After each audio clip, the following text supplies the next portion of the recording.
Ladies and gentlemen, we are live. Welcome to NATO's 16th Annual Weapons of Mass Destruction Conference, co-hosted by the government of Romania and the North Atlantic Treaty Organization. We originally planned on having an in-person conference in Bucharest, actually back in March, to coincide with the Treaty on the Non-Proliferation of Nuclear Weapons Review Conference. Sadly, the pandemic forced us to reschedule the meeting. We moved it after the UN General Assembly, and also to move the conference to an online event. We decided, since it was going to be online, to compress the agenda. Normally we would do 2 days. We would cover a range of topics related to weapons of mass destruction. But we have compressed the schedule and focused solely on the NPT treaty itself. Today, just to prepare you, we'll meet in several segments. First, we have the public segment, which is streamed live on NATO television, as well as the YouTube and Facebook channels of the Romanian Ministry of Foreign Affairs. We will then close the open session and go to closed session for participants only, the registered participants. So in an open session, we will have the Foreign Minister, His Excellency, Mr. Bogdan Aurescu, give a welcoming address, followed by the NATO Secretary General, Jens Stoltenberg. The private session will include 2 panels, one focused on the P5, the other focused on the broader international efforts to make the NPT a success. We will close the conference with the Romanian State Secretary, Dan Nicolaescu, and then the NATO Secretary General, Mircea Joana. With that, let me just give you once again the basic housekeeping rules. Please use your laptop. If you are a speaker, please use headphones rather than your computer speakers, or we'll hear feedback. Keep your microphones muted until we give you the floor, and please use the Q&A tool. With that, let me turn to the Foreign Minister of Romania, His Excellency, Mr. Bogdan Aurescu. My deep thanks for co-hosting this year, and to your dedication to the transatlantic relationship, your long experience in diplomacy, and your distinguished career as an academician.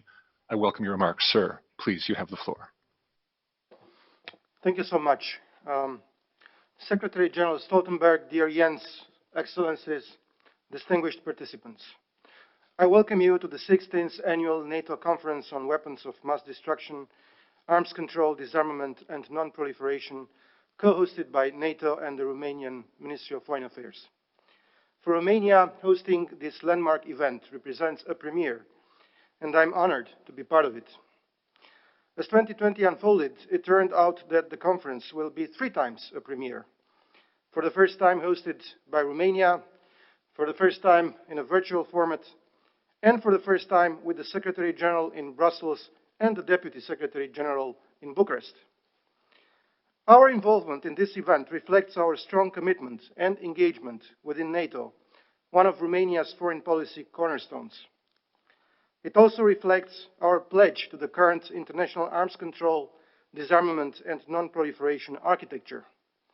NATO's role in nuclear disarmament, alongside its fundamental contribution to international and regional peace and security, are of utmost importance in the framework of our cooperation. I would like to particularly praise the excellent cooperation we had with NATO's International Secretariat in rescheduling and rearranging this conference. I would also like to welcome the presence here with us today of NATO's Deputy Secretary General, His Excellency Mr. Mircea Joana, of Ambassador Gustavo Eslaubinen, President-designate of the Review Conference of the Treaty on Non-Proliferation of Nuclear Weapons, as well as of the United Nations Under-Secretary General and High Representative for Disarmament Affairs, His Excellency Mrs. Izumi Nakamitsu, and the EU Special Envoy for Non-Proliferation and Disarmament, Her Excellency Mrs. Marjolijn von Dellen, alongside 2 outstanding panels of speakers. Mr. Secretary General, distinguished participants, international non-proliferation, arms control, and disarmament architecture is under constant pressure for a number of years. New global challenges are emerging. Current developments should be wake-up calls for all of us who are attached to multilateralism, international law, and the rules-based international order.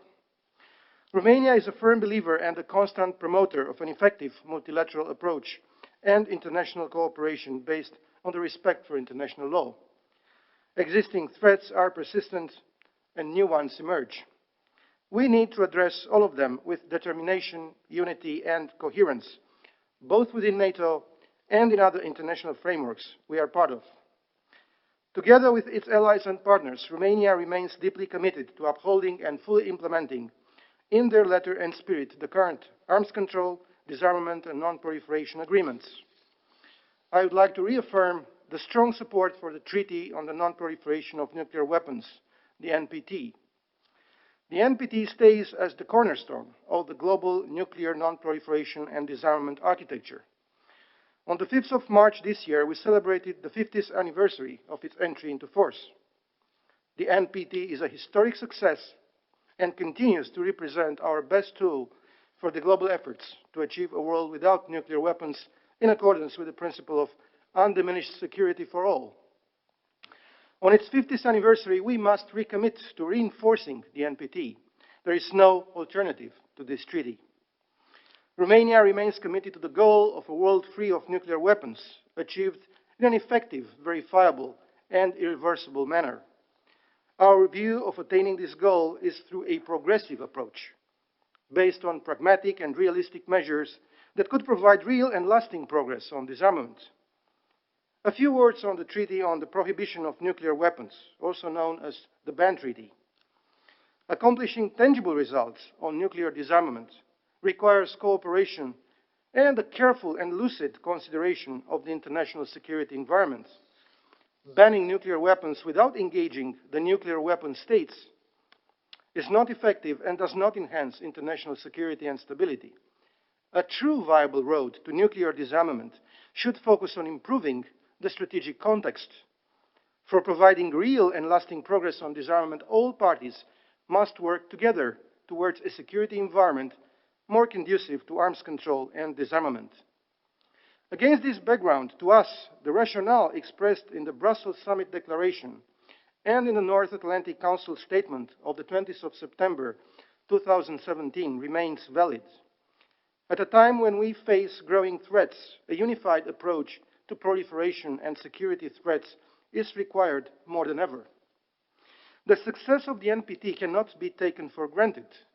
It requires sustained efforts. Romania stands ready to work together with its international partners towards a successful 10th Review Conference and reaffirms its full support to achieving a successful, comprehensive, and balanced outcome. We expect that the constructive approach and the consensual spirit will prevail and pave the way for a positive outcome of the Review Conference. A successful outcome requires a balanced approach to all the three pillars of the NPT, by highlighting the central role of non-proliferation and its relationship to nuclear disarmament and peaceful uses of nuclear energy. In this respect, we recognize the practical value and contribution of complementary initiatives, such as the creating the environment for nuclear disarmament, for a successful outcome of the Review Conference.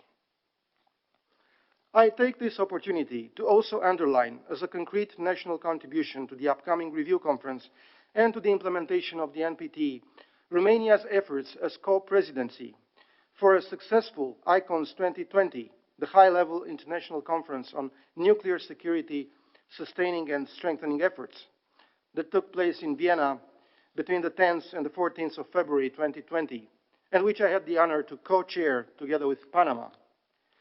The adoption by consensus of the ministerial declaration with that occasion, a concise, politically driven, and forward-looking document, offered the IAEA member states the opportunity to reaffirm the common goals of nuclear non-proliferation, nuclear disarmament, and peaceful uses of nuclear energy. This represents a clear proof of our commitment to multilateralism and to a consolidated international global regime on nuclear non-proliferation. Distinguished participants, good faith negotiations on strategic arms control are key to international security. They go beyond a mere bilateral understanding.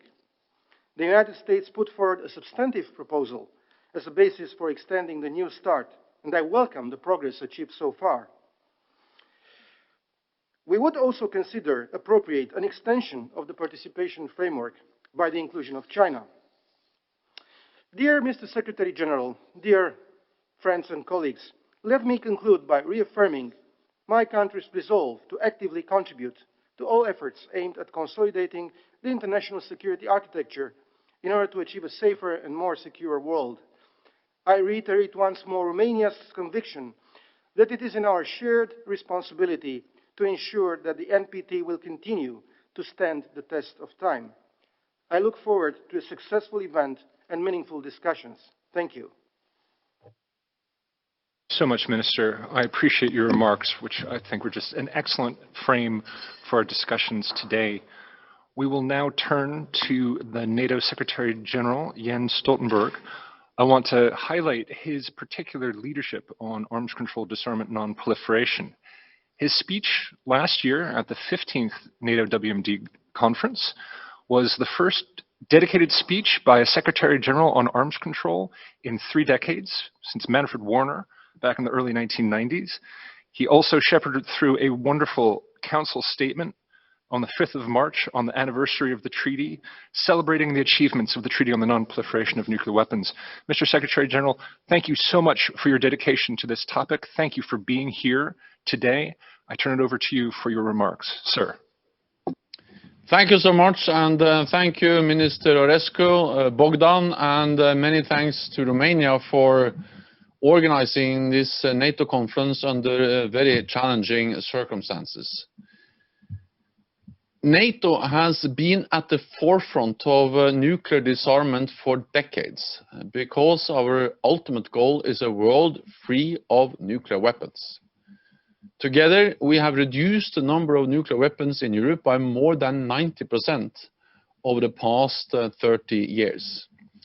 But in an uncertain world, these weapons continue to play a vital role in preserving peace. Only 3 NATO allies possess nuclear weapons, but all NATO allies benefit from the security guarantees they provide. Our nuclear deterrent is our strongest deterrent. At the same time, there are legitimate concerns about nuclear weapons and their proliferation. Russia and China are investing heavily in sophisticated and diverse nuclear arsenals. North Korea continues its nuclear expansion, and in Iran, the centrifuges are spinning again. With this, the prospect for complete nuclear disarmament seems remote, but it's not less relevant. Today, we need to pursue nuclear arms control and disarmament as a matter of urgency. Yet, we need to do this in a balanced, reciprocal, and verifiable way. So today, I will set out 3 steps that are critical in our efforts towards nuclear disarmament. First, we must continue to invest in the tools that have worked, such as the Treaty on Non-Proliferation of Nuclear Weapons, the NPT. Earlier this year, we marked the 50th anniversary of the entry into force of the NPT, a treaty that all NATO allies strongly support, and that has successfully limited the global spread of nuclear weapons. In the past 5 decades, thanks directly to the NPT, tens of thousands of nuclear weapons have been eliminated. It has also provided a framework for countries like Belarus, Kazakhstan, South Africa, and Ukraine to abandon their nuclear programs. And it has established a robust safeguards and verification regime, allowing non-nuclear weapon states to take advantage of peaceful uses of nuclear energy. So it has achieved a lot. But we cannot take its enduring success for granted. It requires sustained commitment and effort. NATO allies are playing their part. In March this year, we call on all parties to the treaty to work together towards a successful NPT review conference next year. Because this conference is a major opportunity for the international community to strengthen the NPT.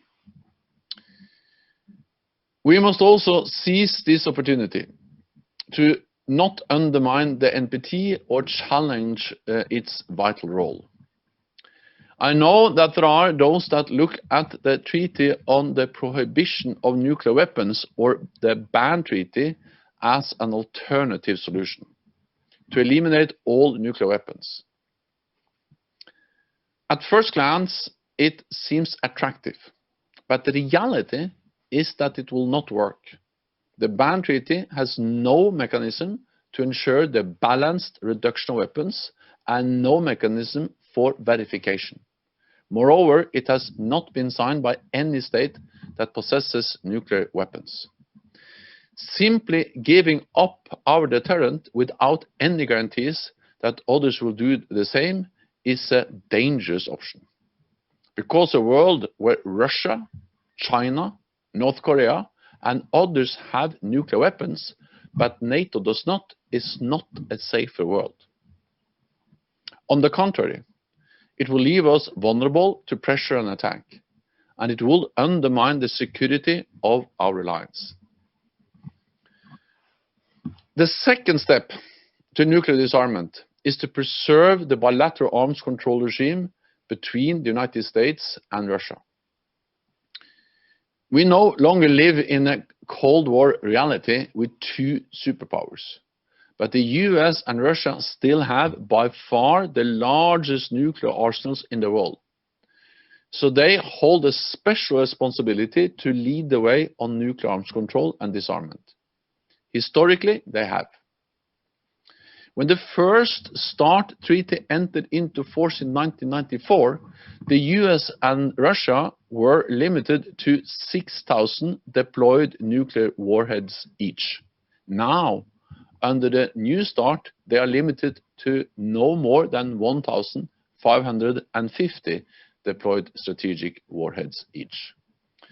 For the US, this is a reduction from over 30,000 during the Cold War.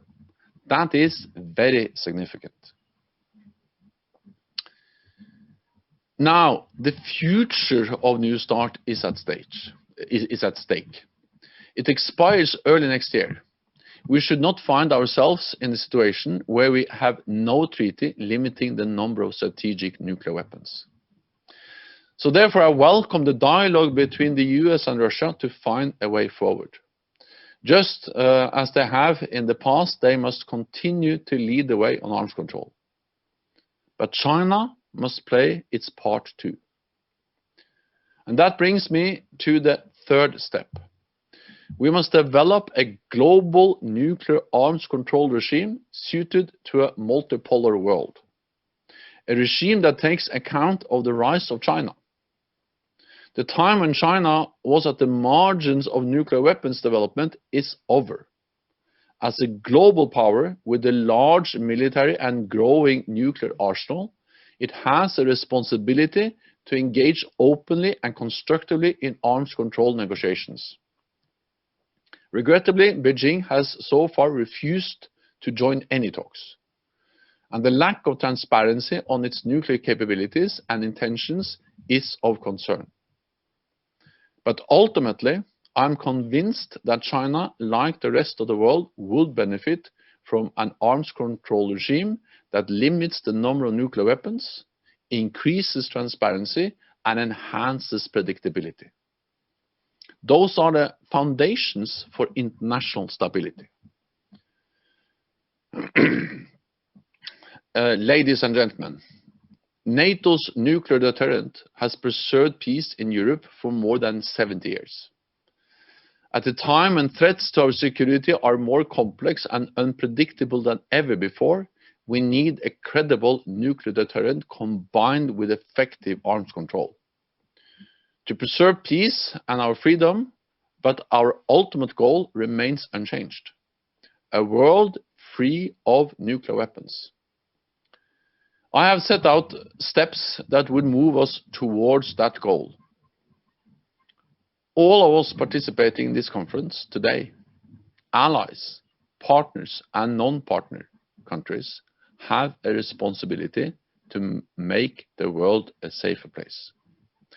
Thank you very much, and I wish you a very successful conference.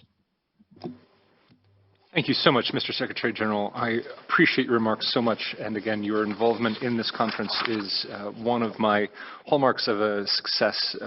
We will take what you say to heart, and it will help our discussions on both panels as we move forward. So thank you very much for that.